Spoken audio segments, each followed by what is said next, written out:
दोस्तों कहते हैं कि एक मूर्ख की संगति, दोस्ती या उसका साथ आपके जीवन को बर्बाद करने के लिए पर्याप्त है। आपका जीवन बर्बाद कर सकता है किसी भी एक मूर्ख का साथ, और किसी भी एक विद्वान का साथ आपके जीवन को बना सकता है। बहुत सारे अपने जीवन में ऐसे बड़े बड़े एग्जाम्पल्स हैं। चाणक्य की बात करें, एक साइड धनानंद की बात करें, यहाँ हम बात करें कौरवों और पांडवों की। इन दोनों में ही जो गाइड करने वाला मेंटोर है, जो इनके पीछे जो इनका एडवाइजर है, वो बहुत बड़ा है। डिपेंड करता है कि आपका एडवाइजर कैसा है। और जितनी भी लड़ाइयां लड़ी जाती हैं जीवन में, वो वक्त गुजर गया जब लड़ाइयां हाथों से लड़ी जाती थी, आपका बाहुबल देखा जाता था। आज के सभी तरह के युद्ध जो लड़े जाते हैं वो दिमाग से लड़े जाते हैं, जहां पर जितनी बड़ी जितनी अच्छी एडवाइजरी होगी, जितना दिमाग से उस युद्ध को लड़ा जाएगा। और मैं आपको बता दूं कि महाभारत का पूरा युद्ध भी सिर्फ दिमाग से लड़ा गया, इसीलिए जीत हुई पांडवों की और कौरवों को हार का सामना करना पड़ा। ऐसी कई सारी बातें आज मैं बताऊंगा अपने इस वीडियो में कि दिमाग से लड़ी गई लड़ाई से आप आसानी से जीत सकते हैं। नमस्कार दोस्तों, स्वागत करता हूं आप सभी का अपने इस YouTube चैनल पर फिर एक बार। मेरा नाम है वीरेंद्र वर्मा और आप देख रहे हैं कर्तव्य पथ। दोस्तों, अक्सर हमारे सामने ऐसी विकट समस्याएं खड़ी हो जाती हैं जब हमें सोचना पड़ जाता है कि अब हमें क्या करना चाहिए। मेरी आप सभी को सिर्फ एक ही एडवाइस है कि जीवन में कोई भी किसी भी तरह का संघर्ष हो, कोई भी लड़ाई हो, जीवन में कुछ भी करना हो, अपने दिमाग के सभी दरवाजे पूर्ण रूप से खोलकर रखें। एक बात मैं हमेशा आपको कहता हूं अपनी वीडियोस के माध्यम से, किसी को भी जीवन में बर्बाद करना हो, उसके सोचने और समझने की शक्ति को छीन लो। अगर वो बड़ा सोचेगा नहीं, वो बड़ा कभी कर नहीं पाएगा। और अगर उसने बड़ा सोच लिया और उसके लिए कार्यरत हो गया, तो जीवन में वो ऐसा कुछ कर जाएगा जिसके बारे में कभी आपने सोचा भी नहीं होगा। बहुत बड़ा एग्जाम्पल है चंद्रगुप्त मौर्य का, जिसके पीछे उसकी जिंदगी को एडवाइस करने के लिए, या कहिए उसके जीवन के जो सारथी थे, वो थे चाणक्य, जिन्होंने हमेशा ही उसको अच्छा पाठ पढ़ाया और जीवन में कुछ कर दिखाने के लिए और उस वक्त के उस पूरे साम्राज्य को जीतने के लिए उसको from the very first day उसको ट्रेन किया। कौरवों में लड़ाई हुई दोस्तों, महाभारत हुआ कौरवों और पांडवों के बीच में। बहुत बड़ा सेना का एक डिफरेंस था, जिसकी वजह से भी माना जाता था कि कौरव उस लड़ाई को जीत जाएंगे। और ये सिर्फ तब तक ही माना गया जब तक कि ये डिसाइड नहीं हो गया कि कृष्ण किसकी तरफ होंगे। दोस्तों, आप हमेशा से एक बात जान लीजिए कि कितनी बड़ी सेना है। मानता हूं कि ये चीज भी कहीं ना कहीं मायने रखती है, बट ये चीज ज्यादा मायने रखती है कहां पर पूरी तरह से कुशल नेतृत्व है, मतलब कि कहां से कितनी अच्छी एडवाइजरी मिल पा रही है। दोस्तों, आपने वो शायद गाना सुना होगा या कुछ लाइनें आपने सुनी होंगी कि आरंभ है प्रचंड बोले मस्तकों के झुंड, आज युद्ध की घड़ी की तुम गुहार दो, आन बान शान या के जान का हो दान, एक धनुष के बाण पे उतार दो। वहाँ एक लाइन बोली गई है बहुत अच्छी, आपने अगर कभी सुनी हो, कौरवों की भीड़ हो या पांडवों का नीड़ हो। मतलब कौरवों की चाहे भीड़ हो, बहुत बड़ी भीड़ थी कौरवों की, कितनी अक्षुणी सेना थी मैं अभी बताऊंगा आपको, या पांडवों का नीड़ हो, नीड़ बोलते हैं घोंसले को, या फिर बहुत छोटी संख्या में चाहे पांडव क्यों ना हो, जो लड़ सका है वो ही तो महान है। जो लड़ना जानता है, जिसके अंदर वो इच्छा शक्ति है, वही जीत पाता है। दोस्तों, तो आपको लड़ना तो होगा, आपको कुशल नेतृत्व का सहारा लेना होगा। ये डिपेंड करता है आपका सारथी कौन है, आपका एडवाइजर कौन है, जो पीछे आपको एडवाइस कर रहा है वो कैसा है। दोस्तों, कहते हैं कि जब महाभारत काल का जब युद्ध हुआ, तो उतना विनाशकारी और इतना बड़ा युद्ध आज तक दोबारा हुआ ही नहीं। कहते हैं कि पांडवों की तरफ से सिर्फ 7 अक्षुणी सेना थी और जो कौरव थे उनकी तरफ से 11 अक्षुणी सेना थी। 4 का अंतर है इसके अंदर। अब आप बोलेंगे इससे ज्यादा फर्क क्या पड़ता है? दोस्तों, फर्क बिल्कुल पड़ता है, क्योंकि एक अक्षुणी सेना में अगर आप देखोगे 2,18,700 सैनिक होते हैं एक अक्षुणी सेना में। 4 का अंतर है, लगभग 10 लाख लोग और एक्स्ट्रा थे कौरवों के पास। उसके बावजूद वो युद्ध हारे। युद्ध क्यों हारे? क्योंकि उनके पीछे का जो नेतृत्व था, खुद भगवान कर रहे थे पांडवों का साथ, खुद भगवान श्री कृष्ण दे रहे थे। दोस्तों, ऐसा कोई भी धर्म नहीं जिस धर्म के अंदर ये बोला गया हो कि मैं भगवान हूं, या कोई भी ऐसा किसी ने जन्म लिया हो। हमारे हिंदू धर्म में सिर्फ श्री कृष्ण इस बात को बोलते हैं कि मैं ही भगवान हूं। दोस्तों, एक तरफ अगर देखा जाए महाभारत में, तो इतने बड़े बड़े योद्धाओं ने उसके अंदर पार्टिसिपेट किया, युद्ध किया, साथ में लड़े कौरवों को जिताने के लिए, और कई सारे योद्धा लड़े पांडवों को जिताने के लिए। और बहुत बड़ा नरसंहार हुआ, बहुत लोग मारे भी गए, बट उसके बावजूद जीत हुई पांडवों की। क्योंकि जब तक आपके पीछे जो आपका सारथी है, जो जीवन को चलाने वाला है, जिसकी आप एडवाइस लेते हैं, जब तक वो कुशल नहीं होगा, आप उस युद्ध को हारोगे। जहां एक और देखें तो दुर्योधन हर बात को डिस्कस करता था शकुनी से, और उसको जो एडवाइस मिलती थी वो भी लगभग गलत मिलती थी, क्योंकि शकुनी को उतना एक्सपीरियंस नहीं था युद्ध का, उतना ज्यादा वो निपुण नहीं था कि क्या कहता है हमारा धर्म और क्या कहते हैं शास्त्र या क्या कहती है युद्ध विद्या। बट एक तरफ जहां श्री कृष्ण की हर जगह सहायता ली पूरे पांडवों ने और उस युद्ध को जीता भी। ऐसे कई सारे एग्जाम्पल्स आपके जीवन में भी सामने आएंगे। चलो दोस्तों, ये तो एक बात थी उस काल की जब महाभारत का युद्ध हुआ। ऐसी कई सारी बातें जो दिमाग से युद्ध लड़े गए या दिमाग से पूरे उस एम्पायर को बदल दिया गया, उन्हीं में से एक और लड़ाई हुई जब शाहजहां के बेटे औरंगजेब ने ही तख्ता पलट कर दिया। दिमागी खेल आप यहाँ देखिए, मैं बात कर रहा हूँ 1659 की। दोस्तों, जीवन में बादशाहत या जीवन में तरक्की, सक्सेस मिलना इतना आसान नहीं होता। बादशाह बनने में, सुल्तान बनने में बहुत अंतर है दोस्तों। मैं हिस्ट्री का कोई विद्वान तो नहीं, बट हिस्ट्री मैंने उतनी जरूर पढ़ी है जितनी काम की होती, जितने मेरे काम आने वाली है। सुल्तान और बादशाह में आपको फर्क पता करना होगा। दोनों में क्या फर्क है आपको जानना होगा अगर आप जीवन में कुछ करना चाहते हैं। सुल्तान वो जिसके ऊपर कोई रूल करने बैठा है, और बादशाह वो जो सब पर रूल करता है, उस पर कोई रूल करने के लिए नहीं बैठा होता। हिंदुस्तान में जब सुल्तान आना शुरू हुए तब ये बोलते थे बगदाद में बैठा है हमारा वो बादशाह, पर जब बादशाहत यहाँ पे सब कायम हो गई, मतलब जो मुगल एम्पायर आया, किसी भी तरह के एम्पायर जब यहाँ पर आके उन लोगों ने रूल करना शुरू किया, तो बादशाह एक नाम सामने आया। बादशाह मतलब उसके ऊपर कोई रूल करने वाला नहीं है।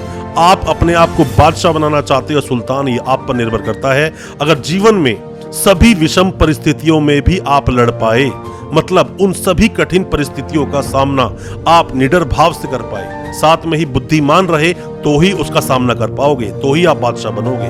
पर अगर आप किसी पर डिपेंड रहे तो मैं आपको बता दूं, हाल वही होगा कि लास्ट में आपको सुल्तान से भी हटा दिया जाएगा। बादशाह बनना होगा, लड़ना होगा और अपनी कुशल रणनीतियों को बनाना होगा, अपने जीवन को थोड़ा संघर्ष में डालना होगा। कि शाहजहां के 4 बेटे थे, दारा, शुजा, औरंगजेब और साथ में मुराद। जो दारा था वो शाहजहां के साथ ही आगरा में ही रहा करता था। अब हुआ क्या कि जब शाहजहां की उम्र हो गई, होता क्या है दोस्तों कि जब भी कोई एक बादशाह जो अब अपने बादशाहत से अब वो हटना चाहता है या फिर अपनी राजगद्दी देना चाहता है अपने बेटे को, तो वहां एक वो नाम अनाउंस करता है। तो ये पता चलता है क्योंकि ये चारों जो बेटे थे इसके, दारा, शुजा, औरंगजेब और मुराद, ये चारों अलग अलग कोने में थे। तो वहां जब दारा को वो डिसाइड करता है कि ये अगला बादशाह बनेगा, तो पता चलता है शुजा को, औरंगजेब को, साथ में मुराद को। शुजा को पता चलता है तो वो बोलता है क्यों ना मैं राजा बन जाऊं, मैं क्यों ना बादशाह बन जाऊं। औरंगजेब अपना सोचता है, मुराद अपना सोचता है, और इन्हीं सबके सोचने के बीच में ही ये सब एक दूसरे पर आक्रमण करने की कोशिश कर देते हैं। जहां शुजा अटैक करने वाला था दारा पर, वहीं एक और मुराद और औरंगजेब दोनों एक साथ हो जाते हैं और वो बोलते हैं कि हम दोनों एक साथ अटैक करेंगे। यहीं पर जसवंत सिंह की भी एंट्री होती है। जसवंत सिंह जो कि जोधपुर में उस वक्त वहां रूल किया करते थे। तो यहाँ पर होता क्या है कि औरंगजेब ने सारी चाल चली। औरंगजेब ने कुछ ऐसी चाल चली कि मुराद और औरंगजेब एक साथ इकट्ठे हो गए। इकट्ठे होने के बाद इन्होंने सोच लिया कि अब हम अटैक कर देंगे सीधा जाकर दारा पर, मतलब कि जाके आगरा में। जसवंत सिंह ने उनको बीच में रोक लिया और वहां पर ही युद्ध होता उससे पहले इन्होंने वक्त ले लिया 1 महीना। और औरंगजेब को इस बारे में पता था कि वो इस लड़ाई में मारा जाएगा या हो सकता है वो हार जाए। जसवंत सिंह के पास बहुत बड़ी सेना थी, बहुत ताकतवर था, और साथ में ही वहां से शाहजहां का भी उसको सपोर्ट था। तो उसने चाल चली, उसने चाल ये चली कि भाई मैं तो मिलने के लिए जा रहा हूँ सिर्फ अपने पिताजी से, क्योंकि वो बीमार है, जो शाहजहां था। उसने बोला मिलने आए इतनी बड़ी सेना लेकर, 1 लाख की सेना लेकर। तो उसने कहा कि ठीक है, मुझे 1 महीने का आप टाइम दीजिए ताकि सेना को मैं एडजस्ट कर सकूं, खाने पीने का, रहने का इंतजाम कर सकूं, उसके बाद में मिल लूंगा। अब उसके बीच में ही क्या होता है कि जसवंत सिंह का जो सेनापति होता है, उस सेनापति को ये औरंगजेब अपनी साइड कर लेता है और 1 दिन पहले, ठीक 1 दिन पहले उस 1 महीने से, जो 1 महीने का जो समय सीमा दी गई थी, 35,000 की सेना लेकर वो सेनापति यहाँ पे सपोर्ट कर देता है औरंगजेब और मुराद को। लड़ाई होती है जिस लड़ाई के अंदर जसवंत सिंह हार जाते हैं और वहां से वो भाग जाते हैं। अब बात होती है आगे की। ये दोनों मिलकर जाकर दारा पर अटैक करते हैं। अटैक करने के बाद में दारा को जब पकड़ लिया जाता है, मुराद को मार देता है औरंगजेब, और औरंगजेब मुराद को मारने के बाद में दारा का भी सर कलम कर देता है। सर कलम करने के बाद में भेजता है शाहजहां के पास और बोलता है अपने सैनिकों को कि उसको इसका सर तब देना जब वो खाना खाने के लिए बैठे, और उससे पहले दिखाना और बोलना कि आपके लिए औरंगजेब ने एक तोहफा भेजा है। और जब दिखाते हैं ना दोस्तों, तो ऐसा कहा जाता है, हिस्ट्री में ऐसा लिखा है कि कई दिनों तक उसने उल्टियां की थी इस शाहजहां ने, और शाहजहां को उसने तब तक बंदी बनाकर रखा जब तक वो मर नहीं गया। कभी भी औरंगजेब उससे मिलने नहीं गया, सिर्फ लास्ट में गया जब वो मर जाता है शाहजहां, तब जाता है वहां पे आगरा में। उससे पहले वो दिल्ली में ही बैठता है औरंगजेब। सब दिमाग का खेल है दोस्तों, दिमाग से लड़िए। आप दिमाग से लड़ना नहीं जानते हैं, अगर ये औरंगजेब और मुराद उसी वक्त अटैक करते, जसवंत सिंह को मार डालता, और उसने दिमाग से खेला और दिमाग से ही अपने जीवन को आगे बढ़ाया। हालांकि औरंगजेब को कभी भी चैन की रोटी खाने नहीं दी जसवंत सिंह ने, इसका दिमाग बहुत तेज चलता था। और लास्ट में भी लड़ते लड़ते एक बार तो ऑर्डर ये भी आया था कि यहाँ पर जब इसको भेज दिया, जसवंत सिंह को भेज दिया काबुल, तो काबुल भेजने के बाद में यहां से जब औरंगजेब ने एक ऑर्डर किया, कि शुरू से ही जसवंत सिंह इसके अगेंस्ट रहा करता था औरंगजेब के, और शाहजहां का जो भी एम्पायर था उसके हमेशा वो अगेंस्ट था। जब इसने ऑर्डर दिया उसको वहां भेजने के बाद में कि जोधपुर के आसपास के सारे मंदिर तोड़वा दो, एक भी मंदिर नजर नहीं आना चाहिए, तो वहीं पर बैठे हुए हर तरह का जब दिमाग चला लिया जसवंत सिंह ने, तो वहां से इतने भी ऑर्डर पास किया कि अगर वहां पर एक भी मंदिर को खरोच भी आई तो यहां काबुल से लेकर अफगानिस्तान, ईरान तक मैं सारी मस्जिदों को तोड़वा दूंगा, सारी मस्जिदें उड़वा दूंगा, बिल्कुल नामो निशान तक नजर नहीं आएगा। और इससे औरंगजेब डर जाता है, क्योंकि जो मुल्ला मौलवी होते हैं वो सभी उसके समर्थक थे। अब वो सोचता है ऐसे तो बगावत हो जाएगी, तो वो वहां से रोकता है कि भाई वहां का कुछ भी मत तोड़ना, कोई मस्जिद पर हाथ मत लगाना, हम यहाँ किसी भी मंदिर पर हाथ नहीं लगाएंगे। दिमागी खेल, दिमागी लड़ाई दोस्तों बहुत बड़ी होती है। अगर आप दिमागी लड़ाई से लड़ेंगे जीवन में, कभी भी आप हारेंगे नहीं, क्योंकि दिमाग ही आपको सही रास्ता दिखाता है, दिमाग ही बताता है क्या सही और क्या गलत, किससे जीतेंगे और किससे आप हारेंगे। ये सब तय करता है आपका दिमाग। आपकी कुशल रणनीति आपके जीवन के संघर्ष को आसान कर सकती है, वरना आपके जिंदगी में संघर्ष तो आएंगे। या तो प्यार से उन संघर्षों को काट लो, अगर आपको कटवाया गया, मतलब कि आपके साथ उन संघर्षों ने आपका पीछा अगर पकड़ लिया, तो आप बर्बाद भी हो सकते हो। बेहतर है जीवन को कठिनाइयों से जियो, जितना ज्यादा कठिन अपनी जिंदगी बनाओगे, मतलब आप उतनी ज्यादा सक्सेस की ओर जा रहे हो। सक्सेस कभी भी घर बैठे नहीं मिलती है। दिमाग को चलाइए, जितना हो सके दिमाग का इस्तेमाल कीजिए, और दिमाग इस्तेमाल लोमड़ी वाला नहीं करना है, और ना ही तो ताकत सिर्फ वो चाहिए गेंडे वाली। आपको कुशल नेतृत्व, मतलब जैसे शेयर करता है ना, उसके अंदर दिमाग भी है, पावर भी है, फुर्ती भी है, और हर तरह से सोच समझ भी सकता है। इसीलिए वो जंगल का राजा है। आपको जंगल का राजा बनना है, या जंगल का सिर्फ एक नामी भारी भरकम हाथी बनकर जीवन में रहना है, ये लोमड़ी बनना है, वो आप पर है। आपको अपने आप को लड़ाका बनाना होगा, और साथ में ही अपना शक्ति प्रदर्शन वक्त वक्त पे दिखाना भी होगा। और दिमाग से लड़ी हुई लड़ाई कभी भी इंसान हारता नहीं है, बस आप इस बात को जरूर याद रखना। दोस्तों, जीवन में पैसा कमाना कोई बड़ी चीज नहीं है, पैसा बड़ी आसानी से कमाया जा सकता है। धन शक्ति के अधीन है, और शक्ति आपकी बुद्धिमानी के अधीन है। किसी बहुत बड़े विद्वान ने एक बात कही है, जब तक बेवकूफों के पास, जब तक बेअक्लों के पास पैसा है, जब तक बुद्धिमानों को घबराने की जरूरत ही नहीं है। बुद्धिमान के पास ही घूम फिर के वो पैसा आएगा, बुद्धिमान के पास ही घूम फिर के वो सब शक्तियां आएंगी।